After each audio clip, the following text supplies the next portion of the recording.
Queridos amigos e amigas, muito boa noite.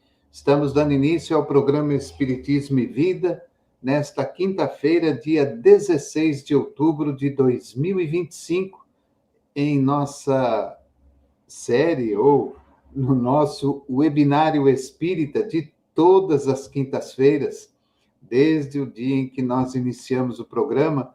Começamos pela quinta-feira com o webinário espírita, que tinha um outro formato, e hoje nós mudamos o formato nessa posição de live, onde nós convidamos as pessoas para que falem de determinados assuntos.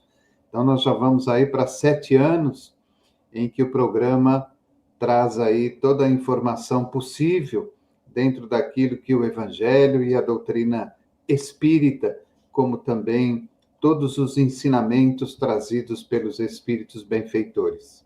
Hoje, nós já estamos recebendo o nosso companheiro Carlos Gomes, de Itajubá, aqui no interior de Minas Gerais, ele que vai nos falar do tema Lei de Ação e Reação, Causa e Efeito. Quero lembrar a todos que o nosso programa de hoje é transmitido pelo YouTube, pelo Facebook e também pelas ondas do rádio da Web Rádio Espiritismo e Vida. O nosso convidado, Carlos Gomes, ele é presidente do 23º Conselho Regional Espírita, que pertence à União Espírita Mineira, e ele é trabalhador do Núcleo Espírita Fraternidade e Amor. Então, vamos aí receber o nosso companheiro, nós já conversamos um pouquinho. Querido Carlos, seja bem-vindo. Como eu costumo brincar com algumas pessoas, você faz parte daquele grupinho que já não é mais convidado do programa. Você já tem uma carteirinha específica como associado efetivo do programa, você, o César Sátiro e mais umas 4, 5 pessoas, porque estão conosco desde o início do trabalho. Muito obrigado e seja bem-vindo. Obrigado, Davi. Eu que agradeço a oportunidade. É sempre um prazer estar com vocês, estar com quem nos assiste e falar de doutrina, para aprendermos juntos, né? Aprendermos mais um pouco e caminharmos, porque ainda temos muito a aprender, a caminhar, e que hoje seja uma noite de estudos para a gente refletir sobre a vida. Muito obrigado pelo convite. Então, amado Jesus, queremos te agradecer pelo carinho e pela bondade de estarmos mais uma vez reunidos em teu nome. Agradecer a Cairbar de Souza Schutter, a André Luiz, que são os mentores e patronos espirituais do programa e da Web Rádio. Agradecer a todos do YouTube, do Facebook, a todos que nos ouvem pela rádio, a você que está tendo a oportunidade de assistir a este encontro em outro dia e horário. Agradecer ao nosso querido convidado, que com muita bondade e carinho vem nos ajudando neste trabalho de divulgação da doutrina espírita. Agradecer a todos que nos ajudam, que nos incentivam e que, principalmente, trabalham juntos para a divulgação da doutrina e do Evangelho de Jesus. Um agradecimento especial a estes espíritos amigos de Itajubá e de Pindamonhangaba que promoveram este encontro. Que a tua paz, Senhor Jesus, nos abençoe, nos ilumine, hoje e sempre. Então, o tema, Lei de Ação e Reação, Causa e Efeito. Vou para o meu canto, bom trabalho. Obrigado, Davi. Muito bem, quero saudar a todos e a todas com votos de paz, de harmonia, saúde, muita alegria por estarmos juntos nesse momento, falando de doutrina, do Evangelho, de Jesus e de vida. Antes de começarmos a falar sobre a lei de causa e efeito, ou a lei de ação e reação, ou a lei de causa e consequência, é preciso fazer o seguinte questionamento. Eu acredito numa vida futura? Há algo além da morte? Ou a morte é o fim de tudo? Ou seja, após o túmulo vou simplesmente desaparecer como humano, como se isso fosse possível, né? Por que a necessidade dessa resposta? Porque se não houver, se eu acho que não há mais nada, então eu posso ter uma vida inconsequente, né? Posso fazer tudo, né? Usando o livre-arbítrio, e nada vai me acontecer, né? Posso levar uma vida dissoluta. Mas, se houver uma continuidade, né? E intuitivamente a gente acredita que há, então eu terei que responder em algum momento pelos meus atos. Por isso, e não por acaso, o professor Allan Kardec termina, né, esse livro nosso, né, filosófico, Livro dos Espíritos, na sua quarta parte, com o título das Esperanças e Consolações, e ali tem 2 capítulos, né, intitulados Penas e Gozos Terrestres e Penas e Gozos Futuros. E aí, nesse mesmo livro, na questão 959, nós vamos encontrar um complemento, né? Kardec sempre colocava um adendo, né? Acrescentava alguma coisa do seu entendimento às questões, né, que os espíritos respondiam, para clarear para nós do que o espírito estava falando, né? E aí Kardec vai dizer que em todos os tempos o homem sempre se preocupou com o futuro além-túmulo. Por quê? Essa ideia do nada tem, né, se a gente for pensar mesmo, tem alguma coisa que repugna a ação. Como é que eu posso não ser? Né? Não ser nada, deixar de ser alguma coisa, né? Não arrepia só de pensar nisso. Né? Então, o homem, por mais, ele pode até viver despreocupado com além-túmulo, né? Durante a sua vida, como eu falei, fazer o que quiser, mas na hora que chega aquele momento supremo, ele pergunta a si mesmo: o que será que vai acontecer comigo agora, quando ele está ali no estágio terminal de vida física? E acredito que ele espera que algo bom aconteça com ele. E quando nós falamos de vida futura, o que é isso? A vida futura é a gente conservar a nossa individualidade após a morte do corpo físico. É isso que precisa ficar claro. Né? E qual a consequência em conservar a individualidade? De novo, Kardec que vai nos ensinar, na questão 962, ele vai explicar que a responsabilidade dos nossos atos é a consequência da realidade da vida futura. Né? Então, o sentimento inato, né, que nós temos da justiça nos dá uma intuição das penas e recompensas futuras.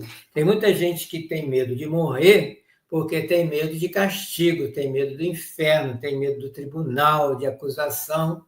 Então, de certa forma, acredita que há, né, alguma avaliação dos nossos atos. Né? Então, vamos pensar como que a gente explica isso no Espiritismo. O Deus, para o Espiritismo, não tem forma, né? É uma inteligência suprema que cria o tempo todo.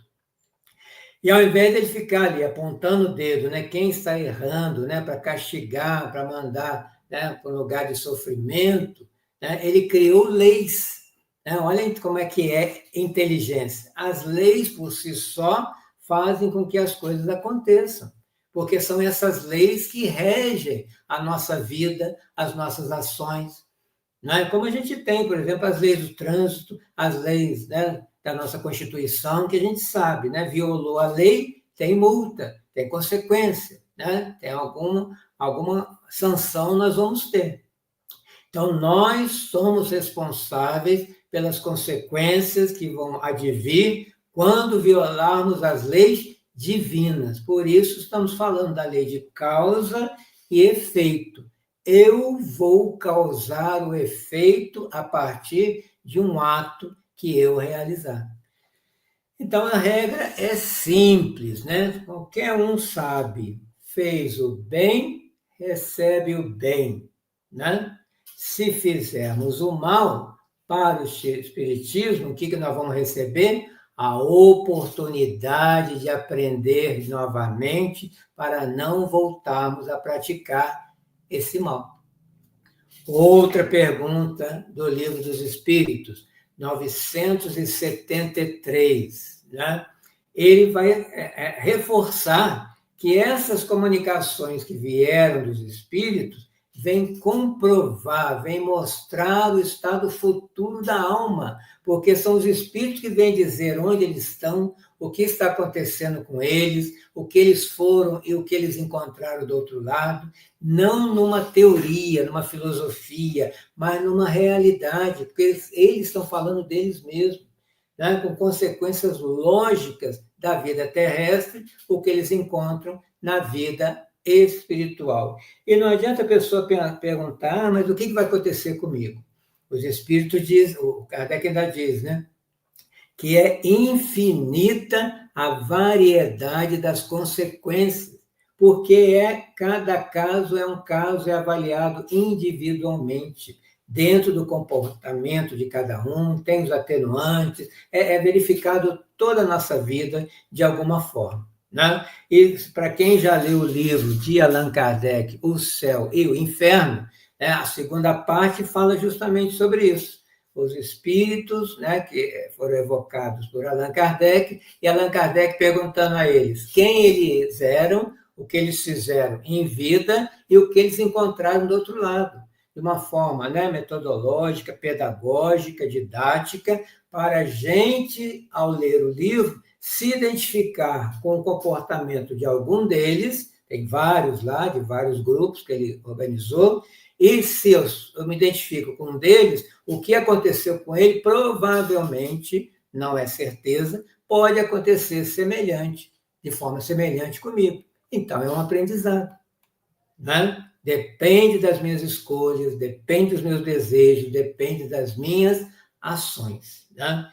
Agora, tem um livro bastante interessante, né, para a gente entender melhor isso, Ação, que tem o próprio nome, Ação e Reação, escrito por Chico Xavier e ditado pelo espírito que se denominou André Luiz.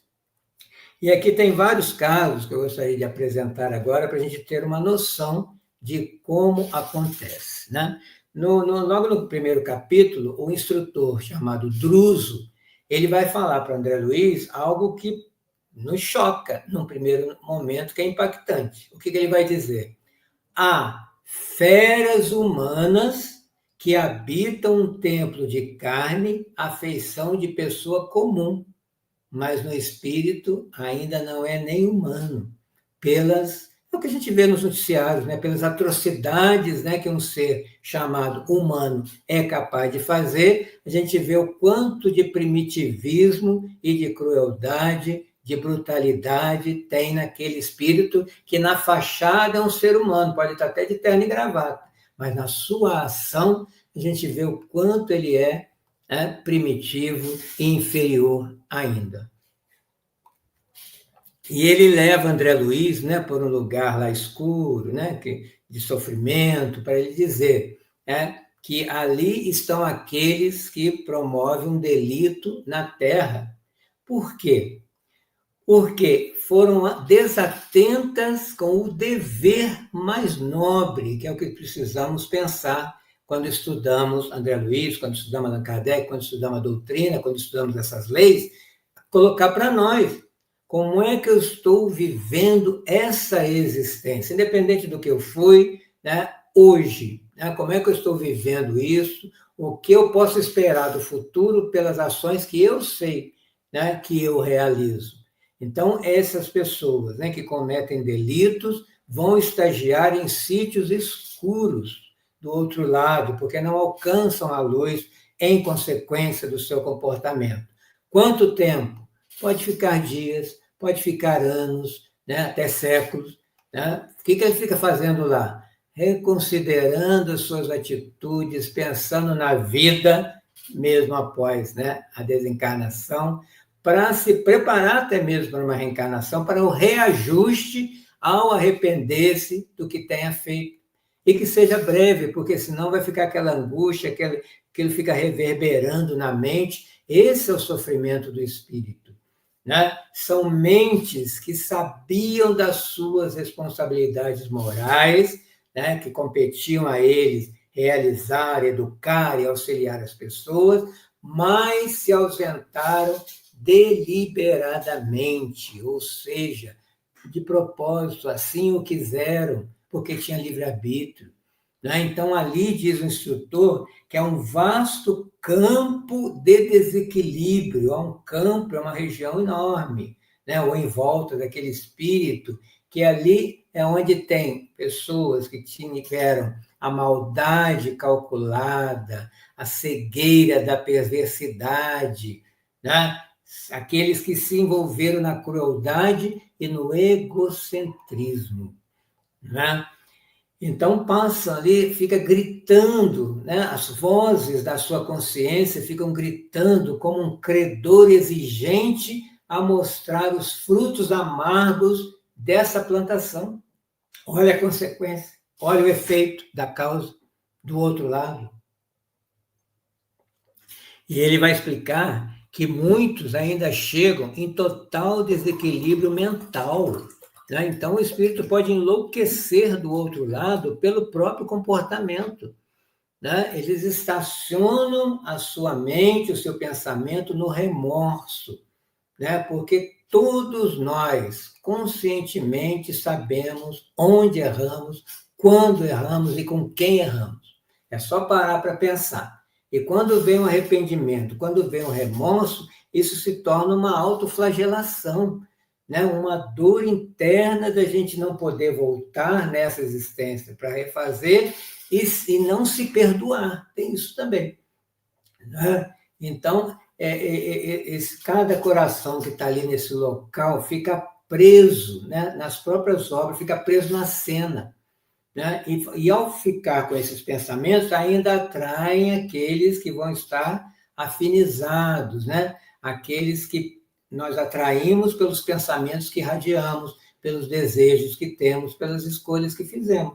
Então, estamos sempre em grupo, aí mais aumenta a dor, a angústia e o sofrimento.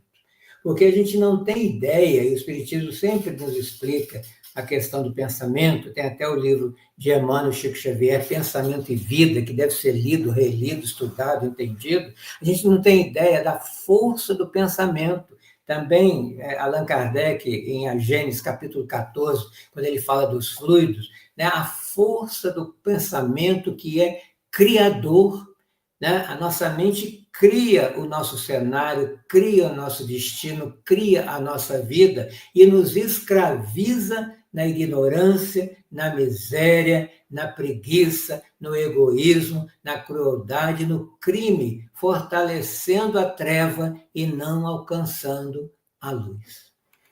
Né? Então, o instrutor vai dizer para André Luiz que o pensamento é força viva, pensamento tem vida que se concretiza, né, e nós precisamos ter consciência disso para educar esses pensamentos para a gente ter uma vida melhor. Né? E ainda dizem que a velocidade do pensamento é maior do que a velocidade da luz. Veja só, pensou, já chegou lá, pensou, aconteceu. Né? E mais ainda, o que a gente pensa, aquilo irradia, mas volta para a gente no efeito bumerangue. Né? E começamos a viver nessas ondas mentais, dessas formas criadoras, por isso que a gente cria os nossos fantasmas, né? Que nos amedrontam a partir do que eu penso, sinto, desejo e quero. Né? E isso fica fixado no espírito. Ele vai alimentando esses pensamentos com o próprio desejo e aquilo vira um ciclo, né, repetitivo, né, uma retroalimentação da nossa atenção. Né? Então, precisamos aprender a nos situar nos ideais mais nobres, nos propósitos mais puros de vida, para que essas energias atraiam energias melhores. Para isso que Jesus veio na Terra, não para criar religião, mas para nos ensinar a viver, nos ensinar a pensar, nos ensinar a falar, nos ensinar a conviver, para aprendermos a amar. Né? Então, Jesus é o modelo, é o mestre, é o guia que devemos, né? Quando as coisas não estão bem, para onde que eu vou? para o Evangelho, ouvir Jesus de novo, o que ele está falando, qual era o seu comportamento, ouvir a sua parábola, o que essa parábola tem a ver comigo hoje.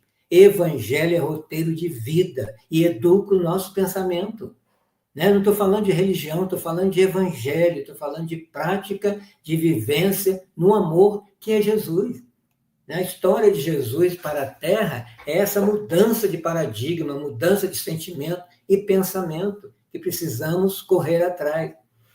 Então, essas forças mentais, elas se exteriorizam, né, e vão retornar ao nosso espírito, só que nessa volta que ela faz, né, ela vai se reanimar e intensificar por elementos que se harmonizam com ela. E aí podem formar grades de prisão, né, em nós, que a gente não sai do lugar e forma aquele mundo fechado. A gente forma um cenário a partir do nosso pensamento. É só ver nesse nosso dia a dia. Quando a gente está bem, né, tá tudo lindo, o céu está azul, vê as flores, canta, dança. Quando a gente não está bem, o céu pode estar azul, a gente está vendo cinza, né? A gente não quer sair do quarto, fecha tudo. Então, da onde sai isso, o bem e o mal? Do próprio pensamento. Né? E a gente ainda atrai aqueles que se ajustam no nosso modo de ser. Né? E aí começam as alucinações que perturbam o espírito do outro lado. Então, tem gente que fala assim, eu tenho medo de desencarnar e ir para o umbral. O umbral não foi construído por Deus, e sim pelo homem, pelos pensamentos. Aí eu costumo responder, o umbral é opcional. Não é obrigado você ficar lá no umbral como André Luiz. A história do André Luiz é outra coisa. Né? Eu só vou para o umbral se eu tiver nessa perturbação que o André Luiz veio mostrar para a gente. Os livros de André Luiz também são para isso, para nos auxiliar a desencarnar e ficar um pouco melhor do outro lado. Não precisa sofrer se a gente entende como se preparar para ir para o outro lado.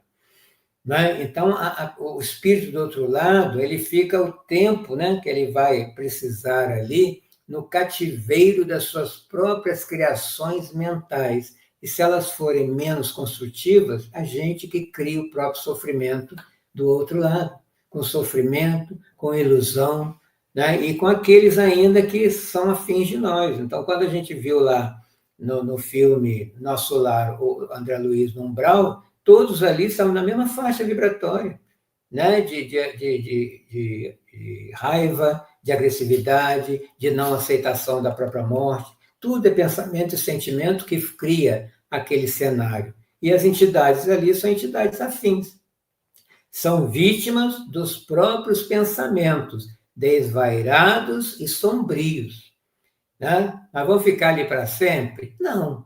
Né? Quando eles superarem esses pensamentos, essa crise, essa angústia, né, que pode durar muito tempo, elas vão pedir, como aconteceu com o André Luiz, é a hora dele pensar na luz, em Jesus, na prece de coração, não aquela prece desesperada, né, que essa não tem muito valor. A hora que ele realmente, na humildade, pedir ajuda, os espíritos vão levá-lo para uma instituição de socorro, que nós sabemos que tem as colônias que auxiliam a todos os espíritos. Né?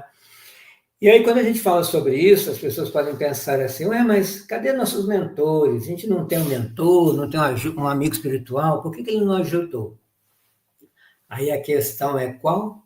Não se ajuda quem não quer ser ajudado, mesmo aqui encarnado. Eles estão em volta.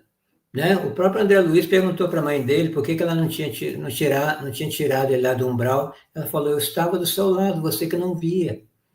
Né? Então, enquanto não houver o arrependimento sincero, né, quebrando o orgulho para iniciar uma humildade do pedir, né, ele não consegue nem ver os espíritos que estão ali querendo ajudar. Né? Encarnados também somos assim. Tem gente que sofre, não pede ajuda. Isso é orgulho. Né? Tem que treinar a humildade, o pedir. Sozinho eu não consigo, você pode me ajudar? Né? Então, nós temos aqui nesse livro esse campo de angústia, né, que é relatado pelo Druso, E ali não tem alma simples, alma boa, inocente, não. São criaturas, repito, que abusaram da inteligência e do poder, né? Se extraviaram nos abusos da loucura, né? Da crueldade, do egoísmo, da ingratidão, e ficaram presas nas criações mentais insensatas, monstruosas, que teceram para si mesmos. Então, por isso, quando a gente vê hoje nos noticiários, né, aquelas pessoas corruptas, homicidas, né, feminicidas, né, e com todo esse comportamento que até nos irrita de alguma forma, vamos pensar que são doentes morais, né, e que um dia a consciência deles mesmos irá cobrar, já que a vida não se extingue no túmulo, e vamos fazer uma prece por eles. Vamos nos lembrar de Jesus. Por que que Jesus, na cruz, fez o pedido ao Pai, né? Pai, perdoa, eles não sabem o que estão fazendo a eles mesmos. Não foi para Jesus. Todos aqueles, ou nós, talvez, que estivéssemos lá, né? Gritando, crucifica, né? Acaba com esse homem que veio trazer amor, que era só amor, o que, né, iria acontecer na lei de causa e efeito que Jesus conhecia. Então, mesmo na cruz, Jesus ainda pediu por todos nós, porque ele já via o futuro. Né? Então, os Espíritos nos explicam que todos nós, né, somos cercados e vivemos dentro de um halo vital de energias à nossa volta que vibram, né, pelo nosso íntimo, pelo nosso desejo, pelo nosso ser, pelos nossos pensamentos, e que essa é como se fosse uma bolha, né? E que ali tem partículas de forças que vão irradiando por todos os lugares. Né? E esses espíritos, né, que estão nesses lugares, eles ainda falam que tem um mau cheiro, né, essa vibração, pela natureza dele, uma cor escura, né, tem uma exalação peculiar pelo tipo de espírito que lá habita, né, ou está lá temporariamente. Isso que criamos à nossa volta, os espíritos vêm, que aqui, né, nós pensamos e desejamos e irradiamos.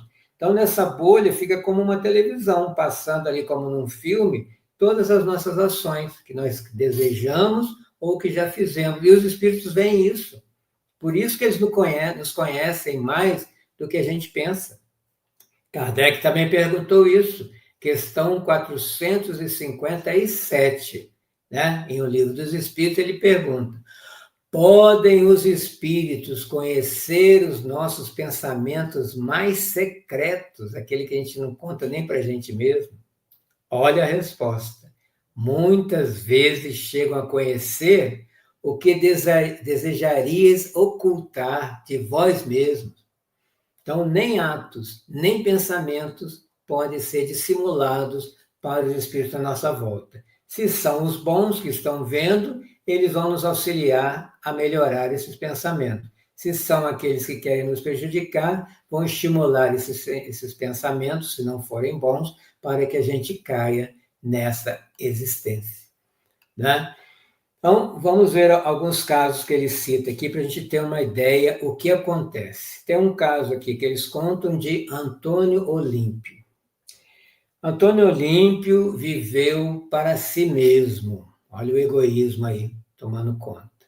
Né? Eles dizem, estava entregue à desvairada egolatria. Veja que os casos que são contados nos livros espíritas, a gente vê por aí ou se identifica com ele. O que ele gostava, que muita gente gosta? Dinheiro acumulado, né? Usar o tempo só para si mesmo, não beneficiava ninguém, né? Pensava só em si, nos prazeres perniciosos, né? Que se permitia. E aí, quando desencarnou, ele não encontrou do outro lado alguém, né? Que gostasse dele por ter sido beneficiado por ele, né? E não achou ninguém para agradecer e para recebê-lo, né, como ele gostaria. Os únicos que ainda se lembravam dele, né, aqui na Terra era a esposa e o filho, porque para esses ele foi protetor, né, auxiliou e tudo mais.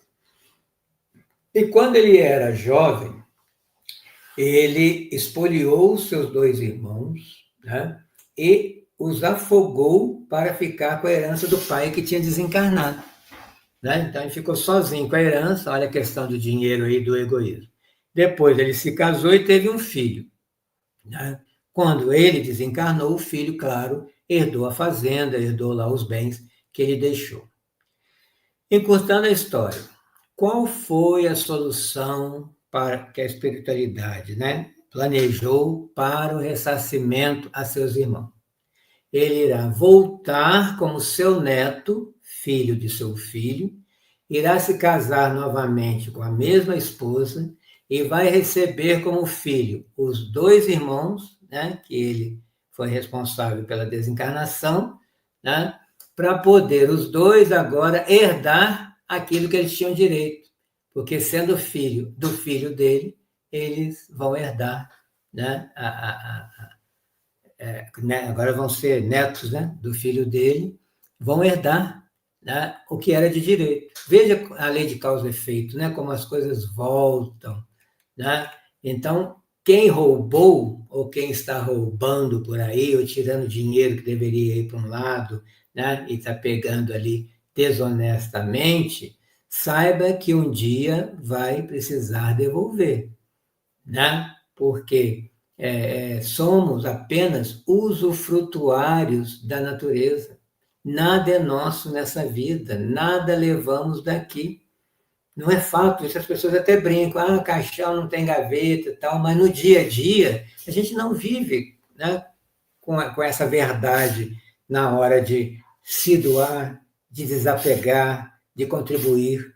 Né? Tudo que existe é empréstimo do Pai para os recursos, para utilizar para quê? Para a nossa sublimação, conhecimento e desenvolvimento de virtudes. Tudo é de Deus. Jesus mesmo disse, né? Não acumuleis tesouros na terra, onde a traça e a ferrugem corrói, o ladrão rouba. Vamos acumular do outro lado, que nós vamos receber as virtudes, os valores, os bens verdadeiros, atemporais e eternos. Né? Aí sim estaremos entrando na posse definitiva dos valores eternos, são sintetizados pelo amor e sabedoria. Agora, uma coisa que precisamos pensar diariamente, principalmente nós espíritos. Tudo que me acontece, todo aprendizado, tudo que eu realizo aqui na Terra encarnado, o objetivo é um só: o crescimento do espírito, o aprendizado do espírito. Mesmo na dor, na doença, na dificuldade, na tetraplegia, o que quer que seja, né, numa aparente injustiça, né, num abandono, no isolamento, o que quer que seja, retira-se um aprendizado para o espírito crescer. Tudo que a gente faz, que o trabalho que a gente faz, né, tudo que a gente estuda é para o crescimento do espírito. Precisamos ter esse olhar. Né? E o Druso ainda vai dizer algo maior, que né, desde o elétron até as grandes, né, galáxias e planetas, né, e os gigantes astronômicos aí, tudo é reserva de energia divina. E tudo isso usamos para nosso proveito com a permissão dele, né, para a nossa própria elevação. Agora, o uso e o abuso dessas reservas vai fazer com que cada um crie na própria consciência, onde estão escritas as leis de Deus, tá? Os créditos ou os débitos, né? Que nós vamos atrair alegrias, se forem créditos, ou dores, se forem débitos, facilidades, né? Ou obstáculos. Então, isso é o que vamos encontrar na espiritualidade e na próxima encarnação. Nós estamos já planejando a nossa próxima existência. Então, é pelos pensamentos, palavras, sentimentos e atos é que gastamos e transformamos as energias que vêm do alto para a nossa viagem evolutiva em direção a Ele, nessas experiências todas. Por isso que os apóstolos diziam, tudo é para a glória do Senhor. tudo que fizermos de bom é a energia divina que está refletindo em nós para que a gente possa exercitar no bem, porque ainda não somos bons. Precisamos desse exercício no bem, com essa energia que nos estimula, nos impulsiona a isso, para um dia sermos bons, de verdade, como o Espírito Superior. Né? Então, nesses sentimentos, né, que tem a nossa prática, da nossa marcha, todos caminhando para essa vida eterna que já começou. Então, para ajudar, nós precisamos aprender o que é bem e o que é mal. Isso aí os Espíritos vão dizer também. O que é o bem e o que é o mal. Os Espíritos nos explicam, né, nesse livro, que o bem é a boa vontade frente à lei, as leis divinas. Né? É o progresso, a felicidade, a segurança, a justiça para todos, para os nossos semelhantes, para todos que caminham conosco nessa estrada evolutiva, que precisamos nos empenhar em auxiliar. Né? Então, o bem será a nossa decidida cooperação com a lei a favor de todos, mesmo que necessitemos renunciar a nós mesmos, nossos prazeres, né, nossos bens, para o outro. E o mal não é diferente. Né? O mal é o bem unicamente para si mesmo, que se expressa no egoísmo, na vaidade, no orgulho, na insensatez, né? Que nos faz permanecer nas linhas inferiores do espírito. Então, essa é a lição. Quando eu penso somente em mim, alguém vai sofrer com isso. Esse é o mal. Se eu penso no coletivo, muitos saem ganhando, esse é o bem, inclusive eu. Então, é sempre o pensamento coletivo, né? Deus não tem filho único, são 8 bilhões de encarnados, filhos e filhas dele, que precisamos partilhar tudo que chega nas minhas mãos. Né? Então, Jesus é esse paradigma do eterno bem sobre a terra. Né? Perdeu o rumo na vida, evangelho, vamos lá ver que Jesus deu tudo de si, até o próprio corpo, em benefício do outro. Ou se não Jesus, leia o livro Renúncia, de Chico Xavier e Emmanuel, né, Alcione entregando, né, para aqueles familiares tudo que ela podia, né, fazendo jus ao título do livro, Renúncia. Ela ali tem uma prova do que seja renúncia. Né? Então, cada um de nós, cada alma estabelece para si mesma as circunstâncias felizes ou infelizes que vamos encontrar no além-túmulo, conforme as ações que a gente pratica, por meio dos sentimentos, por meio dos ideais, das nossas decisões, dos nossos atos, nessa peregrinação evolutiva que não tem fim. O bom é isso, não tem fim, somos seres imortais, e sendo imortal, precisamos aprender, cuidar de nós para sermos o melhor que pudermos. Né? Então, a nossa mente vai guardar, guarda esse germe, né, de acontecimentos que podem ser agradáveis ou desagradáveis. A fonte somos nós. O que vai nos surpreender amanhã é resultado dessa campanha e dessa caminhada que eu tenho feito.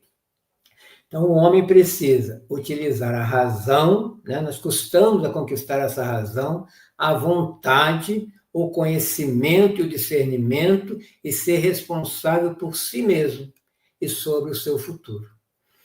Né? Então, se estamos em falta com alguma experiência terrena para alcançar a luz, que é o nosso objetivo, nós podemos recapitular essas experiências frustradas, como vimos aqui na história desse senhor.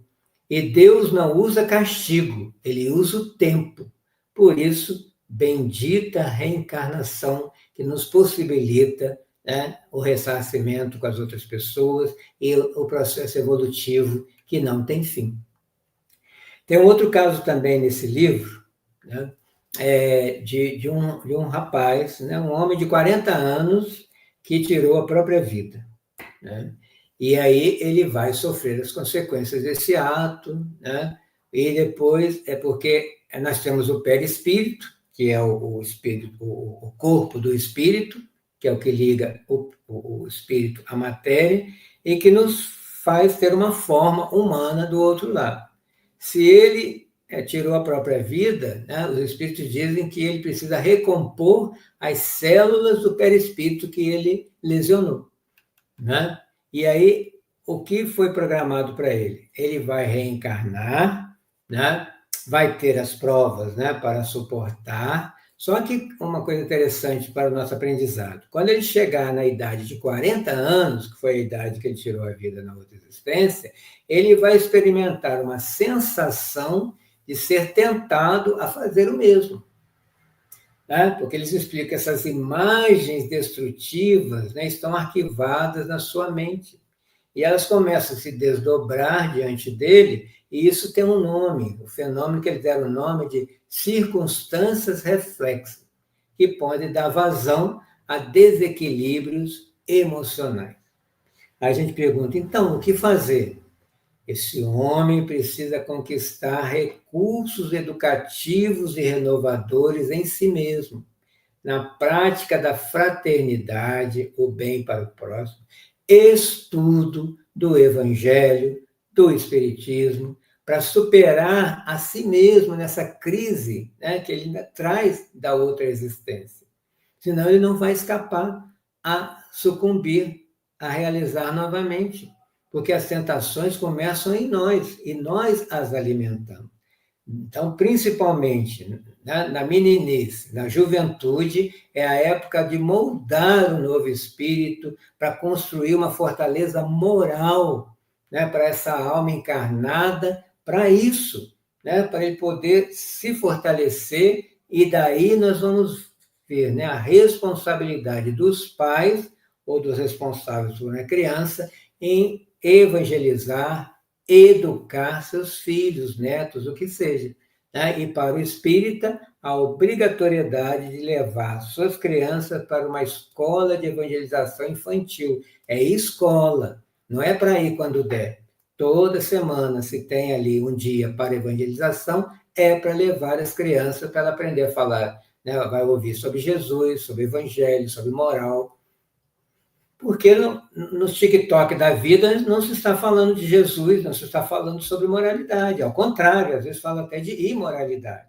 Então, a responsabilidade é dos pais, né, pelo menos naquela base, né, fazer ali o processo de evangelização do espírito que Deus colocou, né, na nossa responsabilidade de pais para evangelizar e esse espírito crescer moralmente. Né?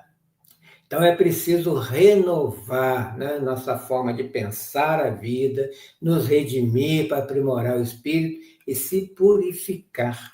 Senão a gente fala, põe a culpa no obsessor, mas o obsessor só vem porque tem uma matriz, né, na nossa mente, no nosso perispírito, que ele pluga, né, e fica ali alimentando os nossos pensamentos. Um outro caso aqui, acho que ainda dá para contar, é de Marina. Então, um século anterior, ela, né, se intrometeu no relacionamento, né, de Jorge com Zilda. Um casal prejudicou esse casal, né, e aí muito leviana na época, né, teve comportamentos deploráveis, chegou depois desencarnado no plano espiritual com essa angústia do arrependimento, do remorso, com a demência, né, que a pessoa chega perturbada, e teve seus padecimentos, seus desajustes, mas depois se preparou para a reencarnação. Como foi a reencarnação? Os três vieram na mesma condição de antes, né? E renasceram no mesmo quadro social. E ela, como Marina, era a filha mais velha, né? Sua mãe se chamava Luísa. E qual o planejamento? Né? Tanto no lado espiritual, quanto a sua mãe pediu para que ela fosse pudesse tutelar a sua irmã mais nova, que era a Zélia. Né? E aí, o que ela fez? Né, tomava conta como criança, mas elas cresceram, aí aparece Jorge. Né? E aí, como foi um reencontro de outra vida, eles se apaixonam, né? Começam a se alimentar esse sentimento, né? Se amando novamente, ficam noivos. Só que Marina começou a também gostar dele. E qual foi o planejamento? Ela iria gostar dele, mas iria renunciar a favor da sua irmã.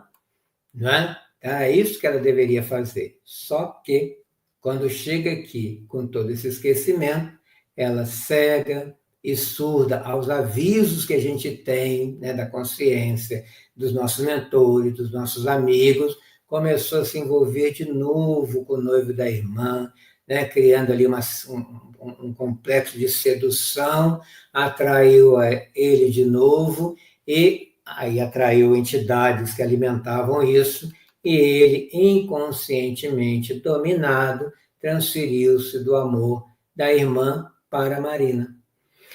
E aí o que acontecia? Como ele via que aquela afetividade estava crescendo, quando faltavam 2 semanas para a realização do casamento, ele conta a ela a sua noiva e termina o noivado. Essa noiva, que foi preterida pela segunda vez, né, numa outra encarnação, aparentemente não tudo bem, não se revolta, né, ainda muito introvertida, tímida, mas se desesperou e à noite bebeu formicida e se envenenou, pondo fim à sua vida. Né? Seu caso foi estudado na espiritualidade, né, chegou lá como uma alienada mental, e qual será a consequência desse caso agora? Essa, né, que tomou o veneno vai voltar agora como filha de Marina e Jorge, né, mas vai sofrer, né, a consequência do suicídio, mas vai ser amada pelos dois, porque eles gostavam dela. Né? Então ela nasce surda-muda, mentalmente retardada, e em consequência, né, do trauma do perispírito, olha como é que a gente lesiona o perispírito, né, por causa do envenenamento. E assim foi, né, os 3 ali vivendo, né, Marina cuidando dela, mas o Jorge, passado um tempo, contrai hanseníase e ali ele tem que ser retirado, isolado, para um leprosário que, à época, né, da história, tinha que ser retirado do meio social. Aí ficam lá as 2 irmãs agora, uma cuidando da outra. Né? Então, veja que nós sempre voltamos ao local das nossas faltas e com as pessoas com as quais precisamos ressarcir dívidas de outrora. Então, bendita reencarnação. Né? A reencarnação nos garante nova oportunidade de aprendizado do espírito. Agora eu vou contar a última história, que é muito interessante desse livro ainda. E aproveita, né? Fica aqui a sugestão. Quem já leu, releia. Quem não leu, leia. Ação e Reação, Chico Xavier e André Luiz. É o caso de Sabino e sua mãe Poliana. Ele era anão, retardado, surdo-mudo. Mora numa casa muito pobre com a sua mãe Poliana, que era sua cuidadora. E aí o mentor pede para André Luiz auscultar os pensamentos, né, no íntimo do espírito de Sabino, e aí ele, observando a sua faixa mental, ele viu que ali estavam guardadas reminiscências de outras vidas. Agora veja, como é que esse espírito se sentia naquele corpo anão, retardado, surdo-mudo? Ele se via em trajes palacianos, né, de reis, né, influenciando ainda pessoas para os crimes, né, que ele mandava, né, eliminar pessoas. E ao seu lado ele via Poliana, sua companheira, ainda de porte soberbo, né, cercada de luxo, de ouro. Ele não via a casa pobre, ele via o palácio, ele ainda estava no palácio. Né? Embora tivesse sangue ali das pessoas que ele mandou eliminar. Então, o interessante é o Espírito dizer que o Sabino, fidalgo, orgulhoso, não tomava conhecimento do Sabino dessa vida com todas as suas características limitantes.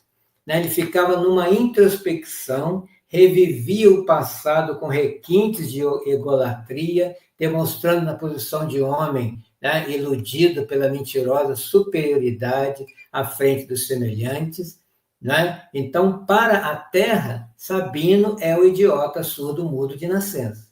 Para a espiritualidade, é um prisioneiro ainda perigoso, né, que precisa ficar, ao termo que ele usa, engaiolado nos ossos físicos, sem qualquer noção, porque o egoísmo ainda lhe turvava a alma em processo de incontrolável hipertrofia.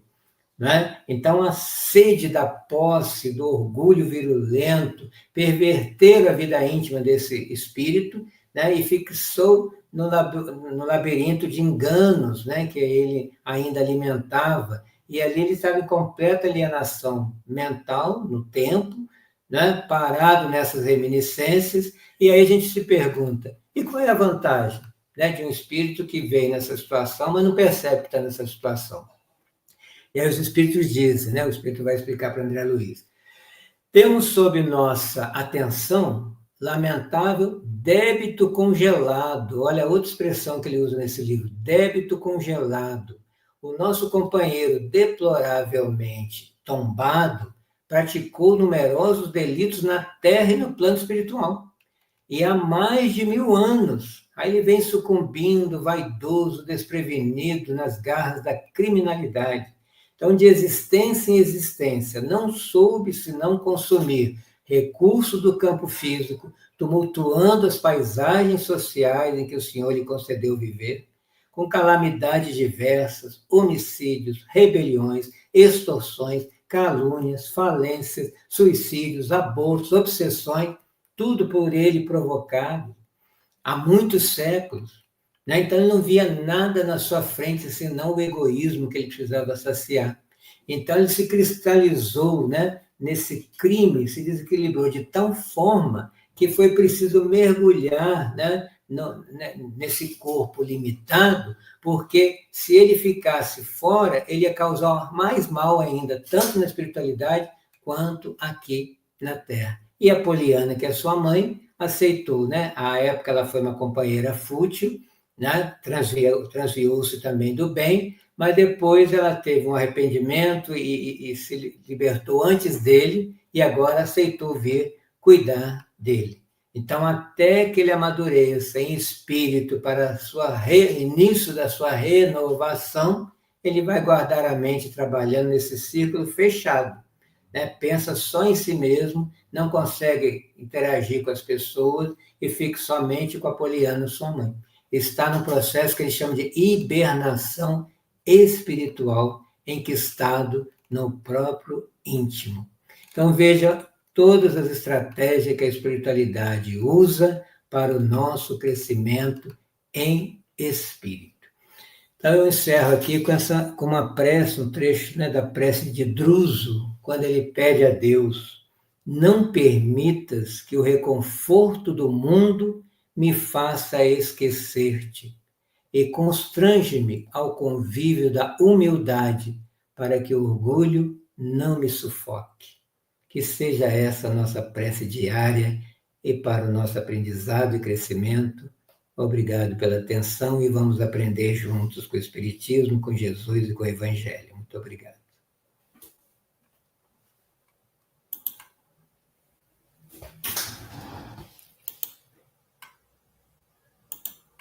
Está sem som. Relembrar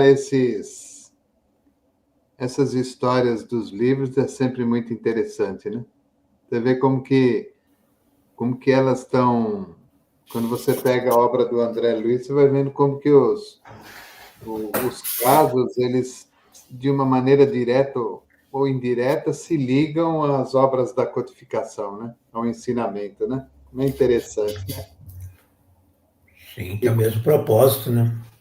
E a gente, às vezes, lê o livro, mas não percebe isso. Não vê a questão doutrinária, porque ele é romanceado, aí a pessoa fica só na história, mas não é a história. Você tem que ler as entrelinhas e aprender com o que a história está contando. Ele é doutrinário. Por isso é preciso estudar mais do que ler. Essa questão da lei de causa e efeito, ação e reação, as pessoas às vezes confundem, né, como se fosse um castigo de Deus, né? Ainda tem Lei de Talião, né? De que se há uma lei de causa e efeito, então significa que Deus está castigando a pessoa ou chamando atenção, né, dando uma reprimenda por aquilo que ela fez, né? A gente tem que explicar que a causa não é ele. Somos nós que criamos a causa, então vamos responder pelo efeito. É porque esse Deus que criaram ainda é muito forte no inconsciente coletivo, né? Um Deus que pune, um Deus, né, homem. Então a gente entra com um Deus que não tem forma, a pessoa até fica assim, mas que Deus que não tem forma? Porque não tem. Ele não é humano, não é físico. Outro fato importante também que você citou é essa questão do nada ficar oculto, né? Paulo já dizia, né? Temos uma nuvem de testemunhas nos observando. Onde você anda, tem uma multidão atrás de você, né? A gente é sempre equipe. Ninguém está sozinho, né? Agora tem que ver que equipe que nós estamos formando, com quem. O Espiritismo é muito lógico, né? Isso aí não adianta. Querendo estudar, a gente vê, né, que é uma lógica científica, filosófica e religiosa mesmo. Né? É aquela, ou você entende e muda, ou muda de religião. Eu me lembro ainda quando eu ainda sou jovem, mas eu era um pouco mais jovem, e anos isso lá, acho que por volta de 1980, acho que até antes, eu fui fazer uma visita no domingo lá nas casas André Luiz. E lá tem, né, aquelas pessoas que têm a cabeça grande, o corpo pequeno, ou ao contrário. Todo tipo de malformação, né? E aí eu entrei numa sala lá, a enfermeira que guiava a gente para você fazer a visita, quando a pessoa não era da família. Então tinha os lugares certos para você ir.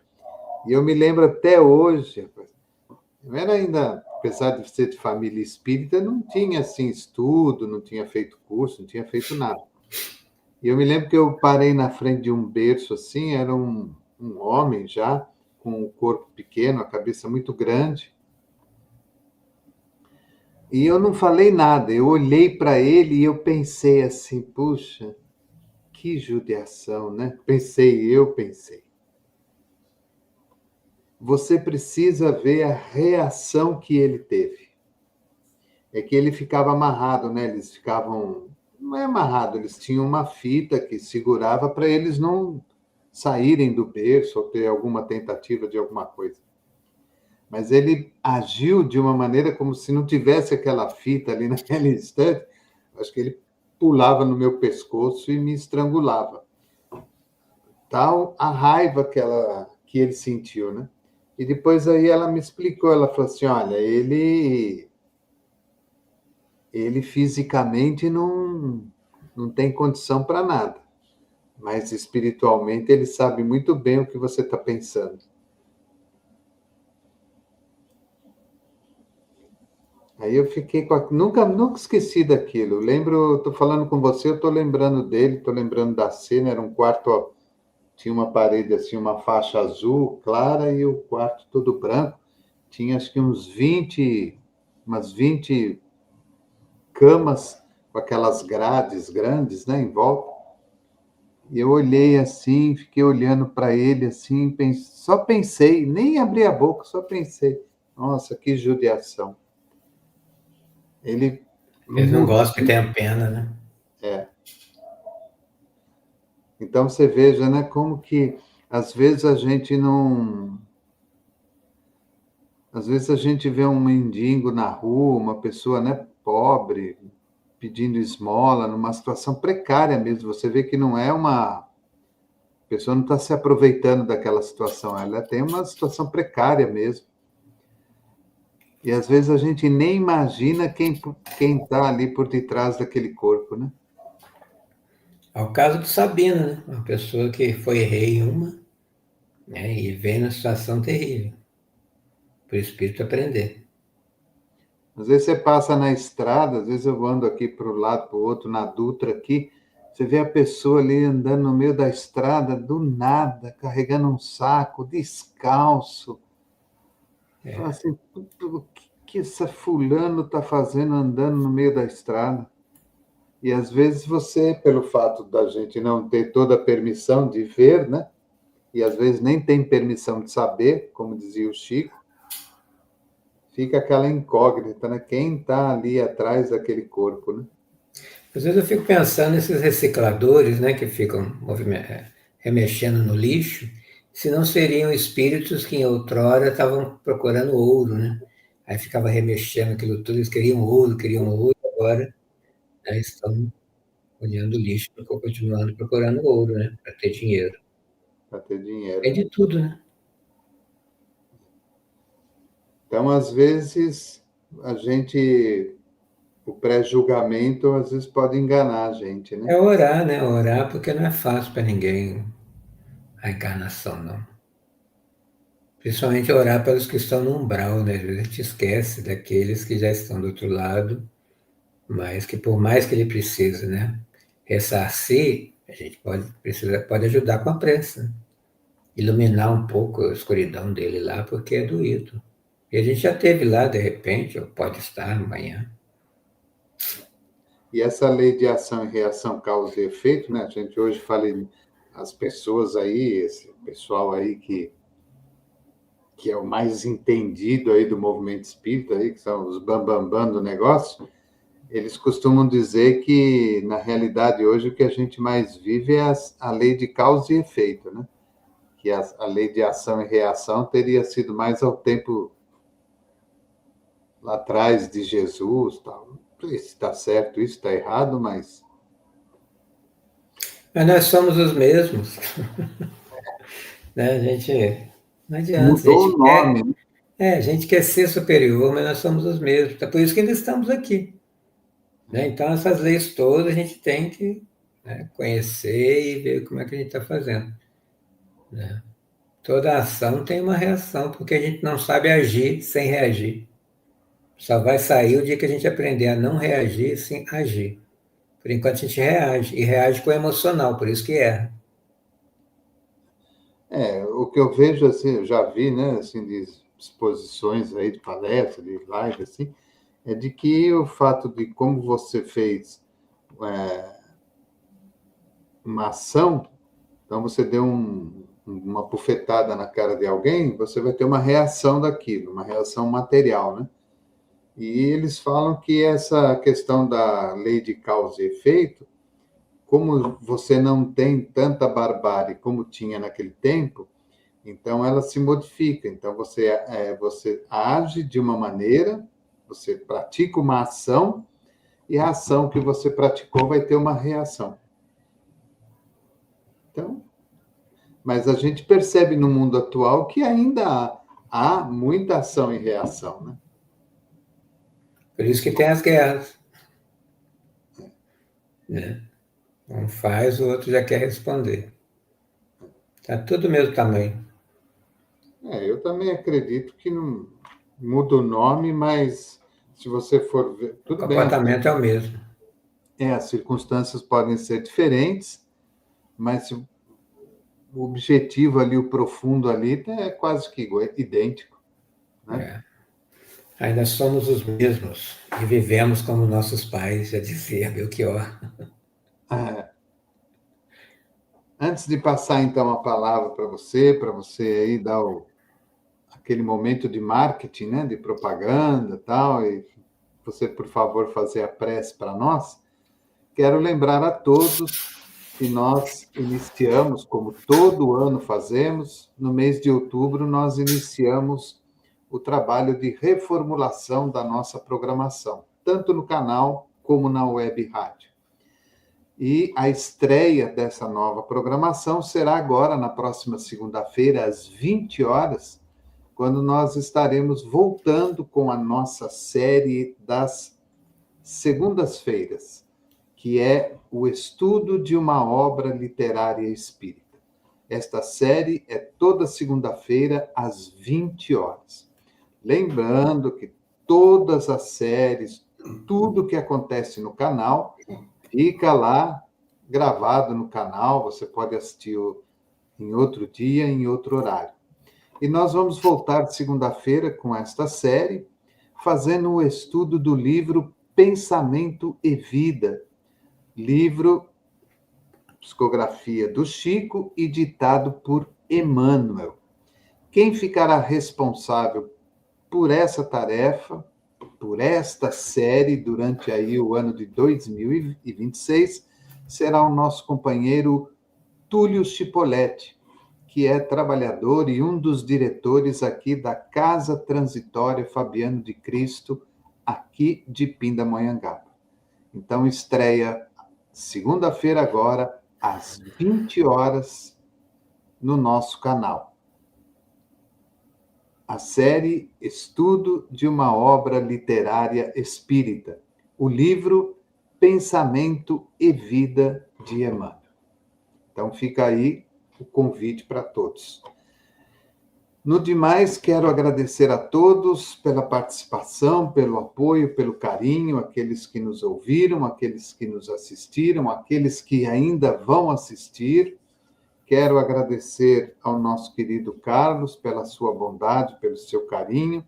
Essas 3 semanas aqui é só o pessoal de Itajubá. Semana passada foi o Luiz Lenarte, hoje o Carlos, a semana que vem é a Vanessa. Então, é o trio de ferro aí de Itajubá, dando aí a sua colaboração.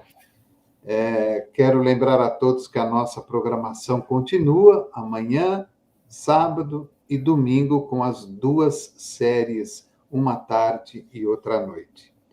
Que Jesus abençoe a todos, com muita saúde, com muita paz, com muita alegria, para cada um, para a família e para o lar. A palavra é sua. Davi, eu só tenho a agradecer essa oportunidade que você abre para nós, né? E aí a gente tem que estar junto para falarmos a mesma língua, para irmos a esse rumo à unificação, né? A união e unificação de ideias em cima de Kardec, em cima de Jesus, e a oportunidade de aprender, né? Porque a gente precisa estudar para estar aqui e aprende um pouco mais a essa troca, né? Esse convênio que você faz aqui com o Núcleo, né, com o pessoal do Núcleo que gosta de trabalhar, ainda bem. Então, aqui em Itajubá, nós fazemos parte do Núcleo Espírita Fraternidade e Amor. Temos um canal no YouTube com todas as nossas palestras, nossos estudos, né, estudamos a Revista Espírita mensalmente. Tem um curso básico de Espiritismo lá com 16 aulas de 15, 20 minutos, né, daquele básico para quem está começando o Espiritismo. É interessante cada dia assistir rapidamente. E parabéns aí por estar começando, né, com mais um estudo. Precisamos estudar todas as obras possíveis, né, que Chico não escreveu apenas, né, querendo ficar famoso, mas para nos ensinar a viver, a nos preparar para a vida maior. E esse livro, Pensamento e Vida, no início fala ali que é a cartilha, né, que se estuda do outro lado para reencarnar. Então já vamos estudar, pois já né, nos programando para a próxima. E ele é muito interessante, hoje eu até cheguei a citá-lo, por causa da questão do pensamento, precisamos estudar e educar. Então, obrigado pela oportunidade, e vamos conversar com Jesus. Jesus está sempre próximo, né? O Espiritismo nos traz esse Jesus mais próximo, nosso irmão, nosso companheiro, nosso modelo, e dizer, Jesus, ainda estamos aqui, caminhando para encontrá-lo. Queremos ouvir a sua voz através do Evangelho deixado pelos apóstolos, que nos dão o roteiro de vida, que possamos ter a força, renovar a força da nossa fé em Ti, em nós e no mundo. Toda essa população possa se voltar para Ti, para os vossos ensinamentos, para que a paz se faça e assim nos tornemos pessoas mansas para herdarmos esse planeta que tem jeito, sim, e estamos nos regenerando para ele. Obrigado, Senhor, obrigado, Espíritos amigos, que a tua vontade se faça agora e sempre, graças a Deus. Depois que encerrar, você não vai embora, não, que eu quero perguntar uma coisa para você, tá bom? Uma boa noite para todos, um excelente final de semana, nos vemos domingo, às 17 horas, no Encontros com a Paz. Programa Espiritismo e Vida, simples, objetivo, constante. Um forte abraço e até a próxima.